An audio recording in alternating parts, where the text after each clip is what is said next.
Hey there, Internet Drifters. It's Izanami-kun, and I'm here with another character development. This will be number 4. And today we're going to be developing the character Thunder. Big surprise, right? We just got him. We already did the trio. We might as well do Steve. Hey, Steve. So we'll bring this over here and think about it. He started out as a military child. Which basically, I mean, I'm not always using, sometimes I use them, the RimWorld suggestion descriptions of these. Mostly because, I mean, it gives you enough to work with right there. 2 words, military child, that says a lot. So, in this particular case, we're going to say, military child means something a little different than what it would mean in today's day and age. Because, he lives in this glitter world society. So a military child of the glitter world would have to take a lot of dirt. They would not be, they'd be sort of between the glitter world of everything being wonderful and easy and the dirt, the chaos that keeps it that way. In my vision of this story, of Thunder's story, he is born into a secret life where he knows the cost of that glitter world. So we'll put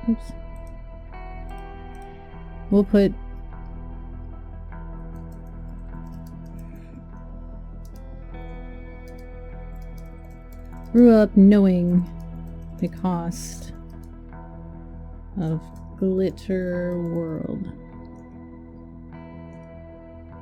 And by that I mean his mother and father, or either one, was deeply indebted to the military system for the comforts that they ended up receiving. But they did some pretty rough stuff that they probably tried to keep away from Thunder, but you can't keep it away completely. Like, he saw a glimpse into the secret evils, I guess, of keeping order in the galaxy, or however, I don't know how big the glitter world is supposed to be. Is it a galaxy? Is it bigger than that? I don't know what's bigger than a galaxy. Sure, the universe is definitely bigger than a galaxy. There's clusters. So this says that there's different sizes of galaxies.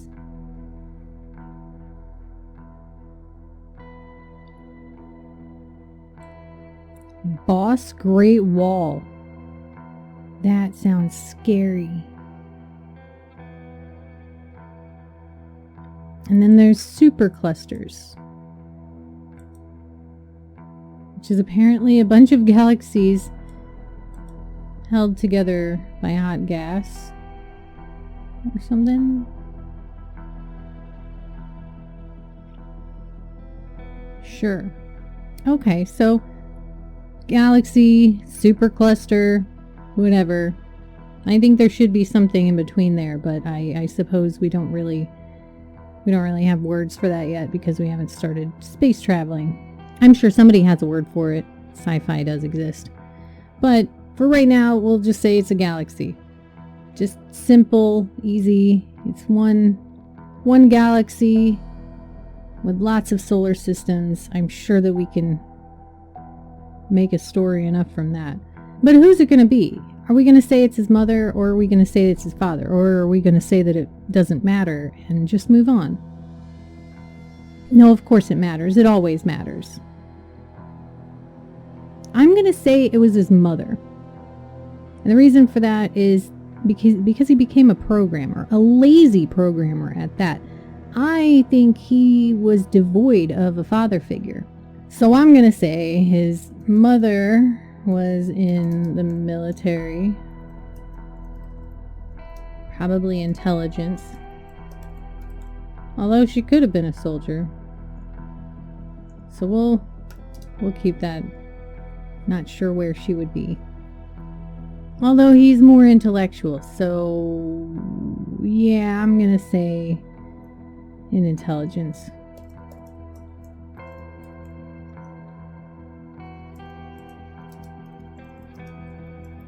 Lacked father figure. So maybe the entire platoon or whatever was female. Like they were just all women gathering intelligence, perhaps in the way that women do. I'm not sure. They may have some pretty crazy tactics. So let's say that. Let's say that's what his mom did. Mom used lust to gather information for the greater good of the military. Tried to keep it from thunder, but obviously there's always cracks. You know, you can't keep everything away from your kids.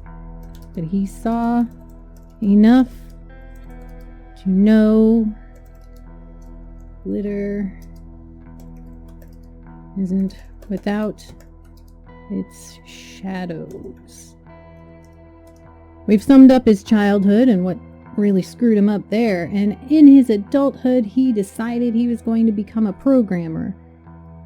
He didn't want to be part of the military system. That obviously was just too dirty for him. And maybe his mom wasn't very supportive of the military lifestyle either. Or maybe they still had this idea that he had to become more masculine and he didn't want to do that. I don't know. But one way or the other, he decided that he was going to be just a regular old fucking person and decided he would use his intellect, probably just for fun. Because, I mean, the description of lazy programmer, I think, was like he accidentally made something that became really useful. And he was probably trying not to be part of the military and added to this weird dichotomy of glitter world and the shit of the universe. And I could see why he would renounce anything he got from that and leave to go do something else. Just something else, anything else.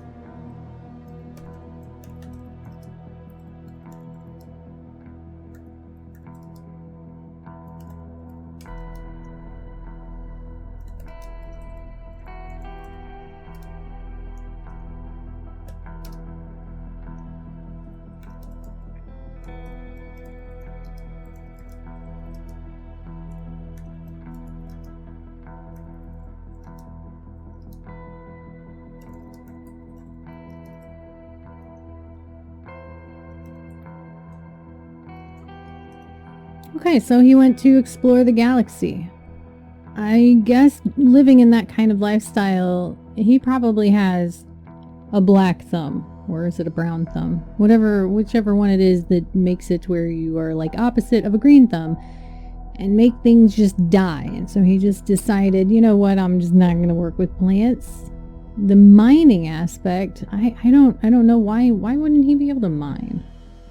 Maybe because it's too physical?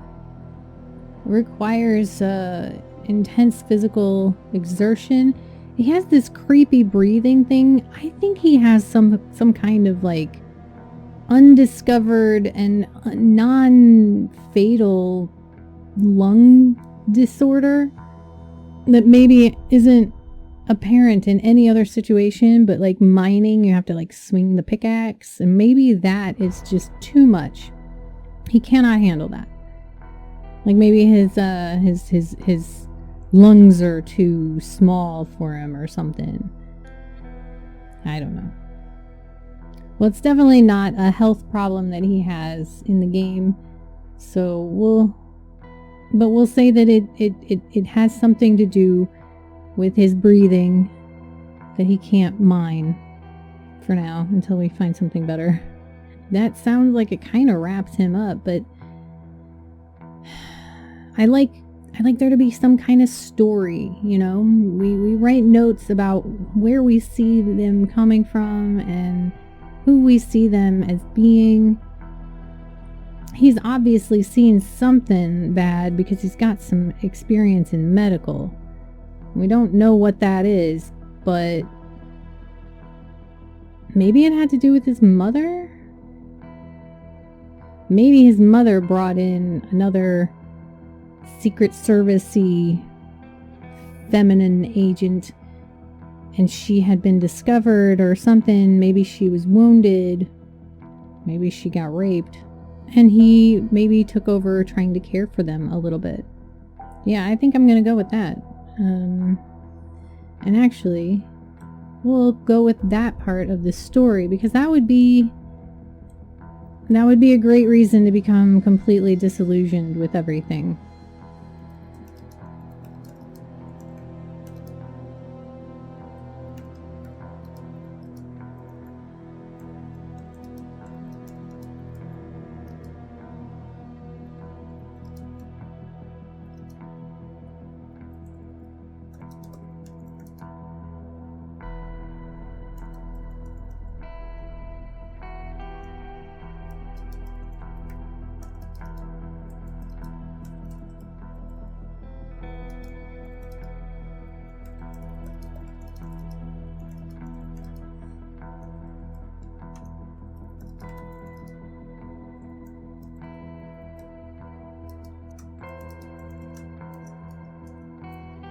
Just in case anybody wants to say that nobody would learn programming for fun, I call bullshit.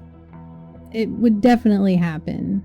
I could see a 14-year-old boy, and I've known some that were very similar, who would be just really interested in how that whole thing works, and they don't have any, like he wouldn't have any real responsibilities. Obviously, his mother would have, her service in the military would have him pretty well taken care of. And his job would just really be to stay out of trouble, until he was an adult, like for really reals. So he's just learning about programming and fixing up women, mostly his mother. Every once in a while somebody else comes in. And I mean, he doesn't do all the work. It's not like he's, he's not in triage or, he's not the expert or anything like that. But he helps. He knows where the Band-Aids are. He knows how to wrap a wound. He knows how to flush a wound if necessary. He knows where the ice packs are. He knows how to do those basic tending skills. And he has such creepy breathing. I don't see him getting a girlfriend very easily. He's got such a low social score too. So he is just not really great with the people. So he probably wouldn't have gone very many places. He wouldn't have a whole lot of friends. And he wouldn't have any girlfriends or boyfriends. I don't know which way he swings. So he'd probably still live with his mother, even into his young adulthood. I mean, he's only 30. So, maybe somewhere in his early 20s, he's still living with his mom, and he's already done this programming thing, and he's like, I just don't know. I don't know what to do with my life. He's having a crisis, a very serious existential crisis about him getting all this money, all this fame, all this whatever, for this thing that he did just for fun, fucking around, and he doesn't really, he understands, but he doesn't understand, you know what I mean? It just seems really wrong. And maybe he'd pass somebody on the road and see the poor, the homeless people that, like, they just didn't have the right circumstances, but he'd have a sort of Siddhartha kind of experience, wondering where they could have gone if they didn't have anything to worry about. Why does the glitter world only allow some people to thrive and prosper and other people shrivel up and wither away?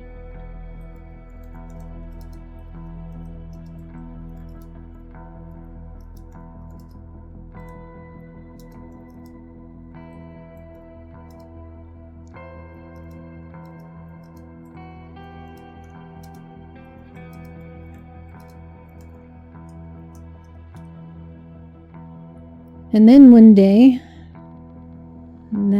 day, his mother brings home a young girl about his age, maybe a little younger, who just started, who just became what his mother had been this whole time. And she was beaten, horrifically beaten in the process of doing her job. I would say some would say, well, why wouldn't the military take care of her instead of it being a back alley sort of experience? And I think that's the nature of these jobs. I think that's why they would get paid so much, because in order to continue that line of military function, because remember, it's not exactly a very straightforward branch, so to speak. I think they would have to have a level of disconnect to where if the military came in and were like, we'll rush you to the emergency room, blah, blah, blah, people would start to question. And maybe they've set up this operation over lifetimes and they don't want it to crumble. It's got a reputation, and the reputation is separate from the military. There's no connection there. They've done their due diligence to really hash this out to make sure that people don't realize that it has to do with the military. Otherwise it wouldn't be able to function. And so I think you'd have to have a safe house, and each woman would sort of have, their own tools to be able to keep somebody alive for a short period of time. And then maybe a medic can come by with an enormous amount of medical skill with their glitter world medicine and mech serum shit and all that good stuff, and come patch up people on the down low. And that's probably what happened. That she came in with this girl. Well, his mother came in with this girl. She looked like she wasn't going to make it. She probably had like hours to live. And he patched her up as best as he could. And she barely made it by the time the man in black, or whatever their military equivalent to that would have been. And when he came, waves a magic fucking wand of mech serum, and she's suddenly perfect, as if nothing had happened. Now obviously she has to lay low while they reprimand the man in question, or woman. I don't know how they swing either.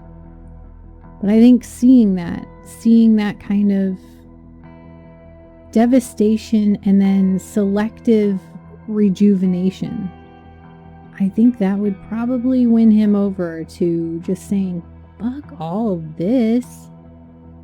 What kind of world is this?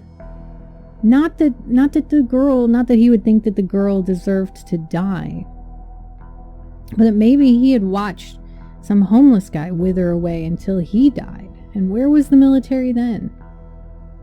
It's not like that guy didn't want to help.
And at that point, I think maybe his brain broke a little.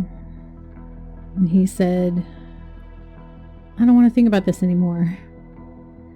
I don't want the girl to die. I don't want the man to die. I don't want anybody to die. But people are going to. And there's nothing I can do about it. And he said, you know what, Mom? I want to explore the galaxy. I don't want to deal with this anymore. I can't tell you how to live your life, but you can't tell me how to live mine either. And he set out for something. I'm not sure he even knows what. Maybe that's what makes him so angry. Because he does seem to be angry. I'm sure his creepy breathing doesn't help. Because he probably pisses people off a lot. He doesn't have a whole lot of skills, but he is very, very smart. He's incredibly intelligent, and maybe that's gotten him by. Maybe this is his first real colony experience. Maybe he has walked the planet that we are on, searching for a reason to stop and, become a part of something. And he saw the trio, and he was like, he watched them from a distance and saw how they interacted, saw how they worked together, and he wanted in on that, because you know what? They're not deciding who lives and who dies, but they are at the same time. It's so simple. The formula in the colony life is so simple. You attack me, I will kill you. If I don't kill you, I will at least, make it to where you are brutally unconscious so that I can patch you back up and maybe get you to join me. But if I can't do that, then I will kill you. If you're friendly, I won't kill you. And I will help you as best as I can. And that's kind of the way the trio act. They're more of a black and white. It's so simple. And I could see how a person like Thunder would really enjoy being in a place like that. I think we've fleshed out Thunder a lot better than he was before. I feel like I know him a little bit. I still don't really like him, but I don't dislike him. He's not mysterious anymore. He's just kind of lost and looking for something. And maybe he'll find it at our colony. Like if you liked the video, subscribe if you haven't already. Check me out on Patreon. Check out my website. It has newly updated stuff. And I will see you guys in the next video.